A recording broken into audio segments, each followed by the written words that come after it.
शिमला की दिसंबर वाली कड़ाके की ठंड थी। घर के नल जम चुके थे और रसोई ठंडी पड़ी थी।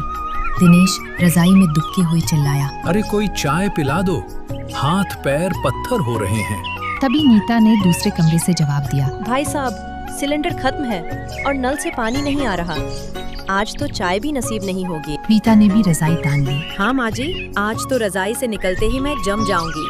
आप अपनी छोटी बहू से कहिए ना, वही कुछ बनाएगी। रसोई से ठक ठक की आवाज आई। सब चौंक कर बाहर आए।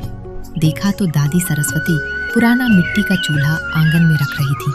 लोकेश ने छेपते हुए कहा, माँ, सिलेंडर बुक करना भूल गया था, अब इस चूल्हे से क्या हो। दादी ने डांटते हुए कहा, तुम सब तो शरीर से जवान और हिम्मत से बूढ़े हो गए हो। नीता, जा और नल पर गर्म पानी डाल ताकि पानी आए। लोकेश, छत से सूखी लकड़ियां ला। दादी ने धुआं फूंक कर आग जलाई। देखते ही देखते गुड़ वाली चाय की सौंधी महक फैल गई। चाय पीकर सबकी जान में जान आई, लेकिन दिनेश और लोकेश अभी भी एक दूसरे से नजरें चुरा रहे थे। ईशा को पता था कि सिर्फ पेट भरना काफी नहीं है, इन दोनों भाइयों के बीच की जमी हुई बर्फ भी पिघलानी होगी। उसने दादी से चुपके से सलाह दी और अगले दिन छत पर फिर से चूल्हा जलाया। उसने दादी की पुरानी शॉल ओढ़ी और जोर जोर से पराठे बेलने लगी। आ जाओ सब, आज दादी के हाथ के पनीर और मूली के मिक्स पराठे बन रहे हैं। जो पहले आएगा उसे सफेद मक्खन मिलेगा।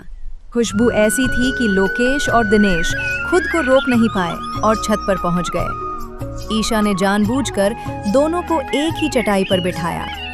जैसे ही पहला गर्मा गर्म पराठा आया, लोकेश की आंखें भर आईं। उसने कहा, भैया याद है, माँ बचपन में ऐसे ही चूल्हे पर पराठे बनाती थी और हम छीन छीन कर खाते। मैं भी यही सोच रहा था छोटे। जमीन के एक टुकड़े के लिए हमने माँ के हाथ का वो स्वाद और एक दूसरे का साथ छोड़ दिया। कितनी बड़ी गलती की हमने। घर सिर्फ ईंटों से नहीं, रसोई की खुशबू और मिलजुल कर खाने से बनता है। सर्दियां सिर्फ छुपने के लिए नहीं, रिश्तों को गर्म रखने के लिए भी होती हैं। सबने साथ मिलकर नाश्ता किया।